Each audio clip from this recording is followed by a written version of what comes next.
السلام عليكم، كيف الحال؟ اليوم بقول لكم قصة قوية صارت في المملكة العربية السعودية. قصة لرجل أعمال يملك من الفلوس والمال والعقارات. رجال عايش حياة ملوك بكل معنى الكلمة. عنده قصور، عنده عقارات، سيارات فارهة، عنده كل شيء ممكن تتخيله. رجال، وأقول لك فلوس، حياته مرتبة، فلوسه تشتغل له، الفلوس هي اللي تخدم عنده، والناس بعد تخدمه، والكل يحسب انه من اسعد خلق الله. هذا الرجال متزوج وعنده 2 حريم، وعياله ما شاء الله مثل القمر في كل شيء. عيال خير، يحبونه ويحبهم، واهله مدللينه تدليل، يعاملونه معاملة امير، ما يخلونه يطلب شيء مرتين، يامر ويتدلل، حتى اكله وشربه فخم من اجود الانواع وافخمها. وكل يوم عنده مائدة مليانة خيرات، ولا يمر أسبوع إلا وزار طبيبه الخاص يتأكد إن صحته تمام. باختصار الرجال عايش ملك، فالله يزيده ويهنيه. لكن وش اللي صار معه؟ تعال أقول لك. وغير الكلام ما قل ودل. من الآخر وبالاختصار، الرجال عايش حياته على السليم من كل الجهات، ولا ناقص شيء. لكن سبحان الله، أحيانا الغنى ما يمنع البلاء، ولا الفقر سبب الشقاء. ترى مو سبب شقاك فقرك ولا قلة المال، ترى الأمور بيد الله وحده.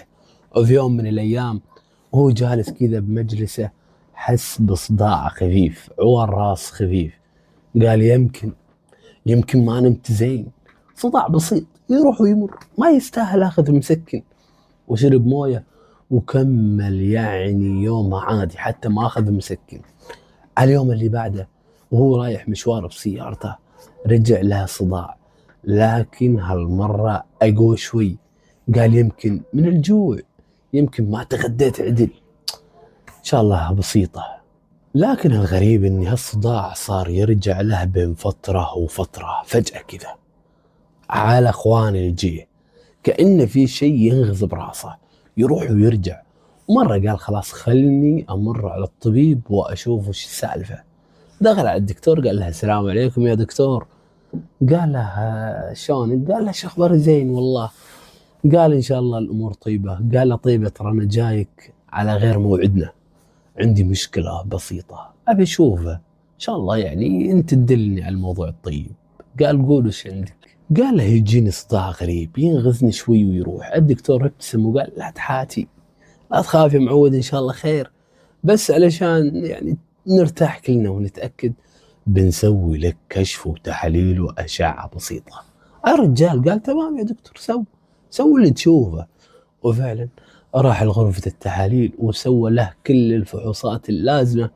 رجال شيخ فلوس، سوى له اشعه دقيقه جدا، لأن المستشفى اللي راح له خاص وفخم وفي أفضل الأجهزة وأحدث الأجهزة. بعد ما خلص الفحص والأشعة قال له الطبيب النتائج إن شاء الله تطلع باكر، إن شاء الله خير، وترى إحنا بنكلمك، ويعني أول ما تجهز الأشعة لا تشيل هم. قال جزاكم الله خير وبيض الله وجيهكم. طلع رجال من المستشفى مطمن، وما كان يدري إن هالتحليل البسيط بيقلب حياته كلها فوق تحت. رجع الرجال للبيت مطمن ويضحك ويبتسم، وقال لأهله يا جماعة الخير لا تشيلون هم، الطبيب طمني وقال الأمور طيبة، بس سووا لي يعني فحوصات زيادة، وباكر إن شاء الله يردون لي الخبر. فضحكوا عياله واطمنوا عليه، وقالوا له حرمة من حريمه، قلت لك ما فيك إلا العافية يا أبو فلان، يمكن تعب أو نوم أو ضغط شغل أو سهر.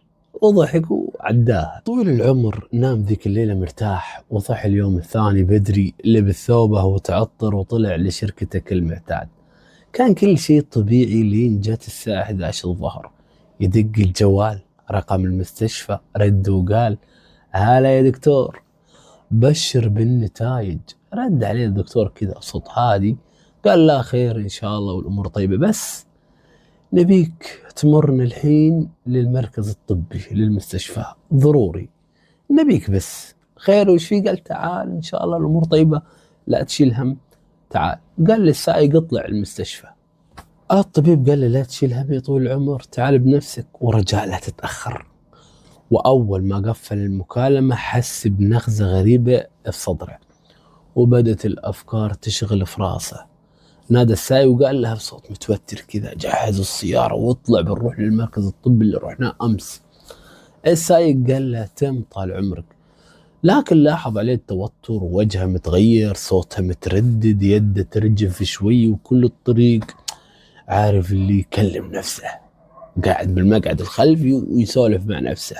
رجال متوتر متوجس. وفجأة صرخ في السايق وقال له: اسرع يا فلان، اسرع تكفى، ابي اوصل بسرعة انا.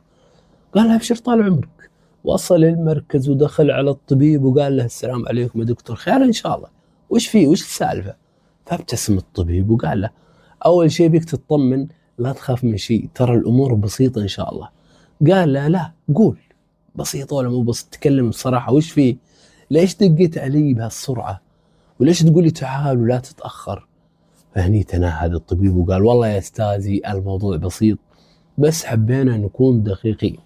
الظاهر في الأشعة شيء بسيط بالمخ، شيء مثل انتفاخ صغير أو كتلة، لكن يعني حبينا نطمن بنفسنا ونجيبك أنت عندنا هنية. المشكلة يا طويل العمر، المخ والأعصاب ما هو من تخصصنا، حنا ترى مستشفى عام، فالأفضل لك نعرضك على مركز مختص بالمخ والأعصاب وهم يفحصونك بالتفصيل الدقيق. قال له: وش تقصد بالضبط؟ فقال له الطبيب: احنا ما نقدر نحكم، يمكن ورم بسيط ويمكن شيء عادي، الله يحفظنا ويحفظ السامعين يا رب العالمين ويحفظ البشر يا رب. قال: بس احنا نبي نتأكد، وانت كمان تتأكد بنفسك. فانقبض قلبه وحس الدنيا ضارت فيه، لكنه تماسك وقال: تمام، دلوني على المركز. وبالفعل أعطوه عنوان مركز متخصص في الرياض بالمخ والأعصاب، وراح للمركز ذا بنفس اليوم. دخل قسم الأشعة وسووا له فحوصات دقيقة جدا، وكل شوي يدخل عليه دكتور، بعدين دكتور ثاني، ثالث، رابع، لين صاروا 8 واقفين حوله، والمسكين مستلقي على السرير وأسلاك وأجهزة على راسه وجوهم متوتر، يتكلمون بينهم بصوت خافت. فقال لهم: يا جماعة طمنوني، فيني شيء، ترى أنا يعني أقدر قدر الله وقدره، يعني ما عندي مشكلة، القدر ما عندنا هروب منه، قولوا لي، ريحوني، طمنوني، وش في راسي يا جماعة الخير، وش السالفة؟ ما رد عليه أحد إلا واحد قال له: ارتاح ولا تتحرك، ترى الأمور بسيطة. لكن الرجال حس إن في شيء مو طبيعي، وفجأة يوم شافهم ينادون على دكتور تاسع، قام من على السرير ونزع الأجهزة والأسلاك وقال بصوت عالي: ايش عندكم انتم؟ تكلموا، أنا فيني شيء، أنا بمخي شيء. الطبيب مسكه وقال له: يا أستاذ ارتاح، الله يحفظك، لا تتحرك، لكن لازم نكون صريحين معك، عندك ورم في المخ. الله يحفظنا ويحفظ السامعين ويحفظ المسلمين يا رب، ويحفظ البشر من هذا الخبيث. قول امين. الرجال يوم سمع الكلمة سكت، وكأن الدنيا كلها سكتت وياه، حس كأن الدنيا وقفت، عارف، وقفت عن الدوران، وكأن قلبه نزل في رجوله، وقال بصوت مهذوم: ورم، الله يحفظنا ويحفظ السامعين يا رب العالمين، قول امين. فقال له الطبيب: ايه، لكن لسه بنحدد نوعه، هل هو حميد، هل هو خبيث، الله يحفظنا ويحفظ السامعين يا رب العالمين. فالرجال المريض هذا الغني التاجر السعودي طالع في وجيههم كذا واحد واحد وقال: ترى أنا طول عمري أهتم بصحتي، ما دخنت، ما سهرت، ما قصرت في شيء، كيف يصير فيني كذا؟ فقال له الطبيب بهدوء: يمكن الورم قديم ويمكن يكبر مع الوقت وانت ما حسيت فيه. الرجال عارف اللي مكسور، المسكين قال لهم: طيب الحين وش الدبرة، وش يسوي أنا، وش اللي أنا أعمله؟ قالوا له: تلحق نفسك بسرعة، يمكن هالسرطان عندك من زمان، الله يحفظنا ويحفظ السامعين، وحالتك متقدمة، فلازم إنك تتصرف بسرعة، الوقت ما هو في صالحك. انكسر الرجال ونزل راسه وحس الدنيا ضاقت، كل هالثراء، كل هالعقارات، كل هالقوة راحت قيمتها بثواني. فقال لهم: والله أنا ما أجلس في المستشفى لحظة. وقام وطلع وركب سيارته، ووجهه عارف اللي متحول، ونفسه مقطوع. رجع البيت وعياله وزوجته أول ما شافوه قالوا وش فيك وش فيك، لكن ملامحه كانت تفضح كل شيء. جلس الرجال على الكنبة وعيونه فيها دموع حارقة، وقال يا جماعة الخير قالوا لي عندك سرطان في المخ والحالة متقدمة. فعياله انهاروا وبكوا، زوجته زواج الاثنين حوله يواسونه. ولد الكبير قال له هو يعني يحاول يمسك نفسه، يا ابوي اهم شيء لا تيأس، لا تنهار، ترى الطب تطور والعلاج اليوم متوفر بكل مكان، يا يبا لا تفقد الامال. قالت له حرمة من حريم الدنيا ما انتهت يا رجل، يعني شوف كم واحد نسمع عنه كان مريض والله شفاه، وناس عدت عليها امراض ما حد لقى لها طبيب ولا علاج والله شفاهم. لا تخاف الموضوع بسيط. فعارف اللي قاعدين يهولون عليه. الرجال يوم سمع الكلام ذا من هذه وذي عياله وزوجته يعني شوي رفعوا معنويات شوي، وقال لولد الكبير تعال معي أبيك تروح معي اليوم. وراحوا سوا وسووا كل الفحوصات والتحاليل المطلوبة، وبعد ساعات طويلة دخل عليه الطبيب وقال له يا شيخ اسمع زين. قال له أنا ما ودي إني أقلقك، ترى العلاج اللي يناسبك ما هو موجود في السعودية، غير متوفر عندنا ولا في أغلب دول العالم، لا. لكنه موجود في مركز متخصص في فرنسا في باريس، وفي باريس بالذات ما تدور مرة ثانية.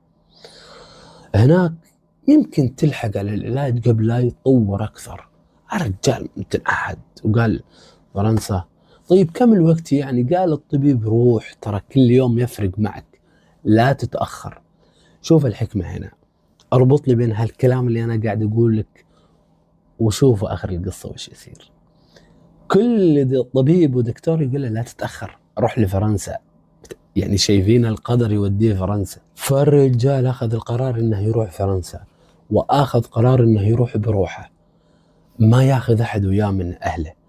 عياله كيف يا أبوي؟ ولد الكبير قال لا يا ولدي أنا أبي أروح لحالي، ما أبي أحد منكم يشوف ضعفي ولا أبي أحد يتعب معي، إذا الله كتب لي عمر ولقوا لي علاج بدق عليكم أبشركم يعني، فلا تحاتوا.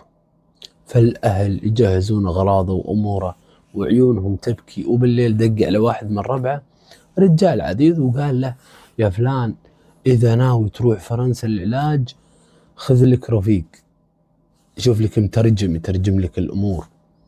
كيف ما كيف؟ قال شوف لك مترجم جزائري تونسي مغربي، صدقني راح يفيدك، ترى نعرف واحد كان في فرنسا وبكلمه وبجيب لك منه رقم واحد هناك يرافقك ويترجم لك، يترجم لك كل كبير وصغير. وبالفعل راحوا وسألوا ورجعوا وعطاه رقم مترجم، واتصلوا على المترجم وقال له خلاص ضبطوا معه كل شيء، قال بنستناك في المطار. قال أنا بجي على طائرة كذا وكذا، وبالفعل تم موضوع المترجم، وبالفعل ترى هذا بيوفر عليه كثير. الرجال راح فرنسا وتقابل مع المترجم، أخذ على الفندق وضبط الوضع وضبط الحالة، وقال له ثاني يوم إن شاء الله من باكر نروح المستشفى. يقول ثاني يوم بالفعل رحت المستشفى، جاني المترجم ورحنا، دخلت أنا فلان الفلاني وترى مقدم كذا. يقول دفعت الرسوم والإجراءات وهالأمور، قالوا بس استريح في الكافيه وإن شاء الله بيجي دورك وننادي عليك. يقول أول ما جلست في الكافيه، أول ما حطيت وجلست والله طالع أشوف لي واحد قاعد لابس دشداشة ومبين عليه يمني، فما تكلمت معه، بس مبين على الرجال إنه مهموم ومقهور، فما تكلمت عليه. أنا أنتظر دوري بشوف مصيري، أنا مصيري حياة أو موت بعد. يقول بعد دقيقتين ثلاثة ولا ينادون علي ويدخلوني ويسولف معي الطبيب ويترجم لي المترجم وكذا، ويسألني عن أشياء خاصة، كنت تحس بكذا ما تحس بكذا. يقول لين انتهى الموضوع إني دخلت على غرفة حقت أشعة وتحاليل، ودخلت وحطوا فيني فوق وتحت واقلع والبس وهالأمور. يقول خذيت أكثر من 4-5 ساعات وأنا على هالحال. هو ترى رجال كبير لكن هذا العلاج. يقول لين خلصت قالوا شوف الأفضل إنك تجلس هنية بالمستشفى، بترقد في غرفة يعني تحس تكون قدام عينينا، نأكلك الأكل الصحي وهالأمور سيبك من الفندق. قال تم اللي تشوفونه. قالوا ما عندك مشكلة، تضايقت من الغرفة انزل. في كافيه، في كل شيء يعني، بتمشى الحديقة، فلا تشيل هم. يعني قال خلاص تم. راح جاب أغراضه من الفندق وقعد بالمستشفى. وقالوا لي بالمستشفى ترى أنت تحليلك راح تظهر بعد 7 أيام من الآن، فأنت اقضي ال7 أيام هنا حولنا وإن شاء الله يعني الأمور طيبة. يقول تم. يقول قعدت طول اليوم نمت وكذا، وأنا من عادتي أنام بكير وأصحى بكير، ولا صحيت الصبح صليت وقلت خلنا نطلع نتمشى في الحديقة. شاف الحديقة من الدريشة كذا شكلها يفرح، قال خلنا نتمشى. شوف انت عارف الفرنسيين رياضة وصبور وكذا. يقول واطلع اتمشى ولا اشوف الشايب ذا ومعه زوجته، الشايب العربي، وعارف يسولفون. تأكدت انهم يمنيين منهم يسولفون مع بعض، لكن ما كلمتهم، رجال ما حرمتهم كذا، لكن مبين على وجيههم الفقر، ومبين على وجيههم الهم والغم وقلة الحيلة. يقول بعد ما ركضت ومشيت وجلست قلت خلنا نروح الكافيه أتريق. يقول فعلا رحت تريقت وهالأمور. يقول وأنا قاعد كذا ولا أشوف رجال وزوجته قدامي، وش كل ما أروح ألقاهم بوجهي، وش سالفتهم ذول؟ يقول أنا بضيع وقت وأبي لي رفيق ولا ونيس. فأشرت له كذا، السلام عليكم يا طويل العمر، أنت عربي؟ قال عربي. قالوا مو أنت يمني؟ قال أي والله يمني. يا هلا بك، يا هلا وغلا، يا هلا ومرحبا، أنا سعودي وأنا فلان الفلاني، وأنت أنا فلان الفلاني.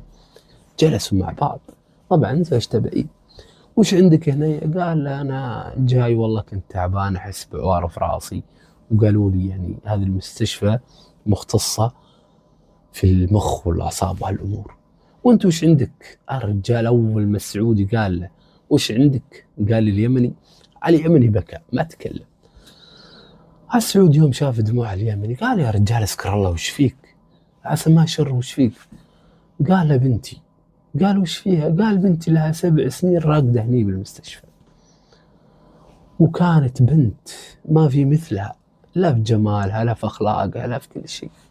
فجأة البنت يعني صار لها موقف كذا وخافت، ومن بعد الخوف يعني مثل ما تقول ترجفت مرجوفة. يقول لا عاد تتكلم ولا عاد تصحى كأنها في غيبوبة. المشكلة 7 سنين هني البنت لا حياة لمن تنادي. قال 7 سنين؟ قال والله 7 سنين، ترى أنا كنت من أغنى أغنياء اليمن، أنا رجال تاجر على كيفك، لكن قلت والله لو إني أصرف اللي وراي واللي قدامي على علاج بنتي ما أيأس. يقول بالفعل صرفت اللي وراي على قولة السوريين الحيلة والفتيلة، صرفت اللي وراي وقدامي على قولة المصريين، حتى بعت بيتي، مو بس خسرت تجارتي وفلوسي، بيتي بعد. أقول لك ترى أنا قد بالإيجار الحين. طيب ما أعطوك أمل؟ قال والله راح تسوي عملية قريب، بس اللي ينقصني موضوع كذا بنروح أنا والحرمة في قطعة أرض حقت أمها ورث لأمها، بنروح نبيعها ونيجي نسوي هذه آخر عملية، والأطباء قالوا لنا إن شاء الله أنها تكون آخر عملية وترجع لحالتها الطبيعية. فبنروح اليمن نبيع قطعة الأرض دي وإن شاء الله خير. وأنتوا وش عندك؟ قاعدوا يسولفون. السعودي ذا اللي رجل أعمال يقول أنا تونست باليمني، وال7 أيام كل يوم أنا جالس معه صبح ليل، حسيت فيه الطيبة، حسيت فيه قلة الحيلة والقهر، رجال مقهور على بنته. ويقول في الليلة الخامسة خذيت قرار بيني وبين نفسي إني أنا أصرف حق العملية هذه للبنت وأدفعها من جيبي الخاص. يقول نمت وخليتها على الله ونويت النية من بالليل. يقول الصبح أول ما وجهت اليمني قلت له وش أخبار بنتك؟ قال زينة، بس أنا منتظرة بروح اليمن ومنتظرين يشتري الأرض. قال بس هذا اللي موقف بنتك عن العملية؟ قال والله بس. قال أقول تعال معي. قال وش؟ قال تعال معي على الريسبشن. وش فيه؟ قال اطلع معي قدامي. لا ولا تتكلم، اطلع قدام. ويا أخوي وش فيه؟ قال يا أخوي اطلع بس تعرف. راح السعودي قال كم تكلف العملية دي؟ فقالوا له تقريبا تكلف حول 75,000 يورو. يعني كل اللي على اليمني 75,000 يورو في المستشفى، من مصاريف إدارية، علاج، إقامة، هالأمور. قال عندي وسووا العملية من باكر لو تقدرون. اليمني كيف؟ قال اسكت لا اسمع صوتك. السعودي يقول اليمني. قال امور الفلوس انا وانت بعدين نتحاسب فيها، اسكت. راحوا بالفعل دفع الفلوس الرجال، وثاني يوم حددوا موعد العملية للبنت اليمنية. الأم ما صدقت، تبي تبوس رجول الريال لجل اللي فزع لهم ولبنتها، وتبوسه وتكفى. قال لهم هذه مثل بنتي، انتم بس ادعوا لي الله بعد يكتب لي الشفاء. انا موعدي باكر، وموعد عملية بنتكم باكر، وانا موعدي باكر، فان شاء الله ربنا يطمنكم ويطمني. يقول جاء اليوم ثاني يوم اللي هو في موعد العملية حقت البنت، وفي حق نشوف التحاليل اللي صارت وش صار. يقول اروح اطمن ويجينا المغربي ونروح للطبيب اللي في المستشفى المختص. جلسنا شوي ولا ادخل القى الطبيب يبتسم ويضحك ويتكلم كلام طيب، يترجم لي. وش في؟ قال لا لا ما فيش الحمد لله، ترى ما عندك سرطان ولا عندك شيء. عيل وش اللي عندك؟ قال شوف ترى انت من صغرك يعني عندك الحمى زايدة، عيب خلقي ترى ما يأثر على شيء، هذا لا هو سرطان ولا أي شيء، ترى عيب خلقي ما في أي مشكلة. والعوار اللي جالك في البداية في راسك ترى عوار عادي، أما أنت راسك خالية، مخك شغال، أمورك طيبة الحمد لله نشكر الله، أنت ترى ما عندك سرطان. أكيد؟ قال والله أكيد. أنت متوكد؟ قال والله متوكد ما عندك سرطان. يقول فرحت فرحة ما قد فرحتها. يقول أول همي ولا دقة على ناسي، السلام عليكم يا أم فلان، سلام، وين العيال؟ قالوا العيال ينتظرونك. خير وش فيه؟ قال ترى بشركم الأمور طيبة. طيبة؟ قال طيبة. هذا رجال عند الولد الصغير الوحيد اللي ما هو متزوج. قال له اسمع. قال نعم. قال أبي سعد يجيني. كيف؟ قال سعد. قال باكر أكون عندك. وبالفعل الولد شد الرحال راح يطمن على اليمني وبنته. يقول اروح عند اليمني والقاه متوتر، واقعد جنبه، رجال اذكر الله، خلي امورك على الله وادعي لها وكذا. ويقول قاعدين نذكر الله ونقرا في ايات الذكر والقران. يقول والله قعدت مع ساعه وبشرته وطمنته، قلت له ترى الحمد لله انا ما فيني شيء، وصدقني يا اخوي يا يمني ترى هذه بشاره خير حتى لبنتك. قال يا ولد مثل ما الله طمني ان شاء الله بيطمنكم، وهذه بشرة خير. مو امس دعينا قلت عسى الله يكتب لي الشفاء ويكتب لبنتكم الشفاء، فان شاء الله الخير وبيصير خيرين. يقول بعد ساعة ولا يطلع الطبيب، عارف اللي خلصان كذا مجهود. خير يا طبيب؟ قال ابشركم بنسبة 90% العملية نجحت والبنت ان شاء الله بخير. اكيد؟ قال اكيد. وهذا بيظهر بعد 6 ساعات من الآن، بس تفوق من البنج والأمور وإن شاء الله نتأكد باليقين. يقول بعد 6 ساعات ولا البنت الحمد لله. يقول وادخل مع أبوها وأمها وأشوف البنت اليمنية ذي، ولا بدر مصور نايم. البنت رغم المرض ورغم العنى اللي فيها، والله سبحان الله الوجه والنور اللي فيه والعيون الحلوة، البنت بنت جميلة. عارف اللي يقول أول ما شفتها كذا تطمن عليها وأمها تزغرد بالمستشفى، لا لا لا لا, لا كذا، عارف اللي سعادة ما بعدها سعادة. أقول لك أبوها صرف اللي وراه واللي قدامه، أمها باعت ميراثها وحلالها وذهبها لأجل هالبنت، فلأجل هاللحظة ترى، وفرحوا وسعدوا وناموا مبسوطين. ثاني يوم جانا سعد من السعودية والبنت فاقت تتكلم والأمور طيبة. ولا أبوه يوم الثاني قال شوف تعال يا سعد نروح نزور عمك وفلان هني بالمستشفى معنا والأمور طيبة، ترى أنا خلاص باكر بسافر برجع للسعودية، فبيك تجي نسلم وناخذ بخاطر اليمني ذا وهالأمور. يقول رحنا، سعد شاف البنت انهبل، عارف اللي جميلة. طبعا اليمني مشكور وبارك الله فيك وبيض الله وجهك. قال للسعودي يا ود لا تشكرني أنا أدري. السعودي قال له أنا أدري لو أنا مكانك أنت ما راح تتخلى عني، حنا ترى كلنا واحد.